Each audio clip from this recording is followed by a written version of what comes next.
வலி வருது, தலைவலி வருது, மூட்டு வலி வருது, கை வலி வருது, இந்த மாதிரி எந்த இடத்துல வலி வருது அப்படின்னா அதற்கு காரணம்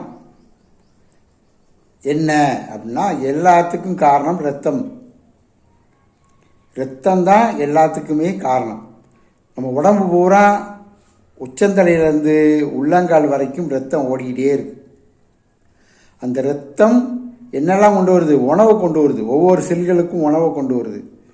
அடுத்து அங்கேருந்து கழிவுகள் எடுத்துகிட்டு போகுது. அங்கே சேர்ந்துருக்கிற கழிவுகள் எடுத்துகிட்டு போகுது. இறந்த செல்கள், கழிவுகள் எல்லாத்தையும் எடுத்துகிட்டு போகுது. அது சிறுநீரகம் மூலமாக வெளியே பற்றுது, வேர்வை மூலமாக வெளியே பற்றுது.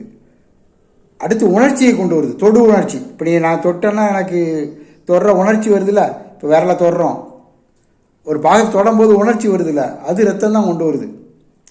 அப்போ உணர்ச்சியை கொண்டு வருது, உணவை கொண்டு வருது, கழிவை எடுத்துகிட்டு போகுது. இந்த ரத்தம் தான் அந்த 3 வேலையை உடம்பு பூரா செஞ்சுக்கிட்டு இருக்கு. இந்த உடம்புல அந்த இரத்த ஓட்டம் 100 மைல் ஸ்பீடில் ஓடிக்கிட்டு இருக்கிற அந்த இரத்த ஓட்டம் ஓடிக்கிட்டே இருந்தால் மனுஷனுக்கு எந்த நோயும் கிடையாது, எந்த இடத்துல கழிவும் தங்காது. முறையாக கழிவு வெளியே போய்க்கிருக்கும், உணவு கிடச்சிக்கிட்டு இருக்கும், உணர்ச்சி நல்லாயிருக்கும், எல்லாம் இருக்கும். இப்போ ஒரு ஆளுக்கு தலைவலிக்கு அப்படின்னா அங்கே ரத்தத்தோட வேகம் குறையா வருதுன்னு அர்த்தம். ரொம்ப வலிக்கு அப்படின்னா ரொம்ப குறையா வருதுன்னு அர்த்தம். இப்போ அதுதான் ரத்தம் தான் எல்லா வலிகளுக்கும் காரணம்.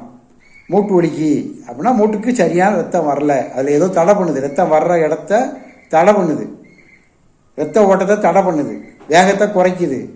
இருதய அடைப்பும் அதே மாதிரி தான், நுரையீரல் இதுவும் அதுதான். எல்லா நோய்க்கும் காரணம் ரத்தம் தான். புரிந்தால் சரி.